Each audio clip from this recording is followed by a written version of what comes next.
नमस्कार साथियों, स्वागत है आप सभी का आपके अपने चैनल जी के प्लेस वन में। आज की वीडियो में हम बात करने वाले हैं जितने भी यूपी में प्राइवेट टीचर हैं उनके लिए। और प्राइवेट टीचर आपको पता ही है प्राइवेट स्कूल में पढ़ाते हैं, इसलिए ये जो न्यूज़ है वो प्राइवेट स्कूल वाले और प्राइवेट स्कूल में पढ़ाने वाले टीचरों दोनों के लिए है। इससे क्या होगा कि 3.5 लाख जो शिक्षक अभी प्राइवेट स्कूलों में पढ़ा रहे हैं उनके लिए एक सेवा नियमावली बना रही है गवर्नमेंट। और उसके लिए क्या क्या एक इम्पॉर्टेंट पॉइंट है वो मैं आपको आज की वीडियो में बताने वाला हूँ। सबसे पहले आप ये न्यूज़पेपर की कटिंग देख ही रहे होंगे। इसकी जो हेडलाइन है वो क्या है, यूपी में निजी स्कूलों के 3.5 लाख शिक्षकों की बनेगी सेवा नियमावली। इस सेवा नियमावली में सब कुछ वही होगा जो गवर्नमेंट टीचर के लिए रूल्स बनते हैं उसी तरह से, बस ये प्राइवेट स्कूलों के लिए होगी और प्राइवेट स्कूल के जो टीचर होंगे उनके लिए। ठीक है, तो इसमें क्या है, 25,000 निजी माध्यमिक स्कूलों के शिक्षकों का भविष्य सुरक्षित करने की पहल। अब पूरे यूपी में वैसे तो स्कूल बहुत सारे प्राइवेट हैं, लेकिन अभी चुनिंदा 25,000 प्राइवेट स्कूलों पर ही सेवा नियमावली ये लागू की जाएगी। उसके बाद इसको बढ़ाया भी जाएगा, लेकिन शुरुआत 25,000 निजी माध्यमिक जो स्कूल हैं प्राइवेट उन्हीं पर ये सेवा नियमावली लागू होगी। तो इसके जो मेन पॉइंट है वो मैंने लिख रखे हैं, समझते हैं एक एक करके।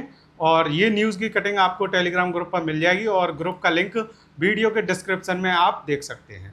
ठीक है, तो चलिए एक एक करके पॉइंट समझते हैं। सबसे पहले तो ये कि 3.5 लाख शिक्षकों की नौकरी और सेवा शर्तों को सुरक्षित करना है इस वाली जो आपकी सेवा नियमावली बनेगी उसके द्वारा।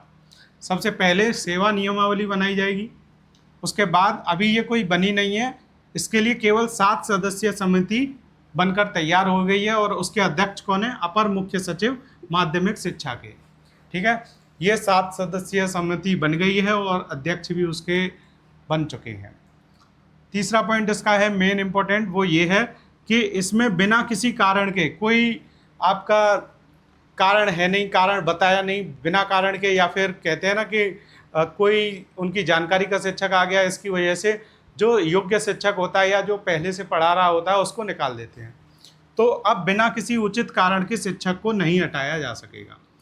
तो अब आपको कोई, जब तक कोई वैलिड रीज़न नहीं होगा और वो वैलिड रीज़न आपको बताया नहीं जाएगा लिखित में, तब तक आपको वहाँ से नहीं हटाया जा सकेगा। ठीक है, अगर ये जो सेवा नियमावली है इसके बनने के बाद और लागू होने के बाद की बात है, ये अभी ये लागू नहीं हुई है, तो अभी तो बिना उचित कारण के भी हटाया जा सकता है। इसलिए इस सेवा नियमावली बनने से पहले पहले कोई इसको लेकर ज़्यादा खुशी ना मनाए। बस मैं आपको एक जानकारी देना चाह रहा हूँ जिससे आपको पता रहे कि आपके लिए क्या क्या आगे भविष्य में अच्छे काम होने वाले हैं। चौथा पॉइंट है कि योग्य शिक्षकों की नियुक्ति पर जोर दिया जाएगा। अब योग्य शिक्षकों से मतलब क्या है, जैसे कि आप देख रहे होंगे कोई इंटर पास, कोई ग्रेजुएशन पास सीधे सीधे स्कूल में पढ़ाने लग जाते हैं प्राइवेट स्कूलों में। तो अब ऐसा नहीं होगा, अब इसके लिए बीएड या डीएलएड ये पास करनी होगी आपको। उसके बाद टेट, यूपी टेट या फिर सी टेट, इन दो में से कोई सा भी टेट पास करना होगा। प्राइमरी वालों के लिए पीआरटी का और जूनियर वालों के लिए या टीजीटी वालों के लिए जूनियर वाला टेट पास करना अनिवार्य होगा। तो ये तो योग्य शिक्षकों की नियुक्ति पर जोर दिया जाएगा, तो उसमें सीधे सीधे ये रूल जरूर आएंगे कि बीएड या डीएलएड आपकी होनी चाहिए with TET and C TET qualify.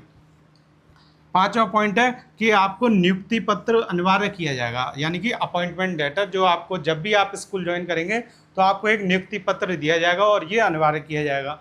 तो ये सेवा नियमावली के कुछ इंपॉर्टेंट फैक्ट हैं वो मैं आपको बता रहा हूँ। एक आपका फैक्ट रहेगा छठा कि वेतन आपका सीधे बैंक खाते में आएगा, जिससे सरकार को सब कुछ क्लियर रहेगा कि कितना आपका वेतन बताया गया है स्कूल से और कितना आपको मिल रहा है। अगर बहुत से स्कूल वाले क्या करते हैं कि वेतन तो आपके खाते में भेजेंगे सरकार को दिखाने के लिए और फिर आपसे वो वेतन निकलवा कर वापस ले लेंगे। तो अगर ऐसा आप करते हैं तो आपसे बड़ा मूर्ख कोई नहीं है, क्योंकि इसके लिए ही सरकार नियम बना रही है।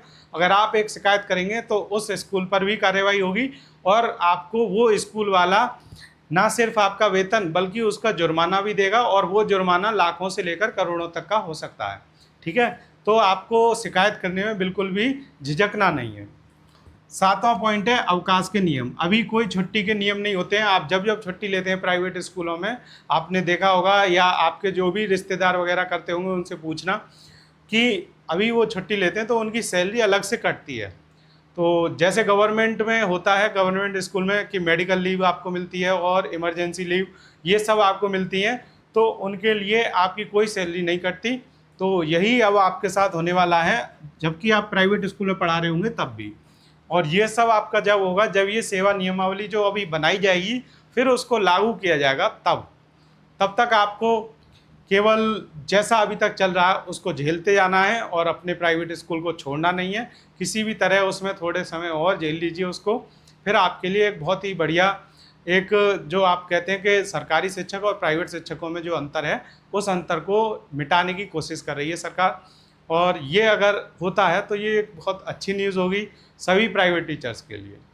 तो आशा करते हैं कि ये सेवा नियमावली जल्द से जल्द बनाई जाए और इसको लागू भी जल्दी किया जाए, ना कि ऐसा हो कि इसमें कोई चुनावी फ़ायदा उठाकर इसको चुनाव के बाद लागू करने की बात की जाए। और फिर तो आप जानते ही हैं कि एक बार जब चुनाव हो गए उसके बाद ना सरकार आपकी सुनेगी, ना आप कितनी भी शिकायत करते रहें, कोई आपकी नहीं सुनने वाला।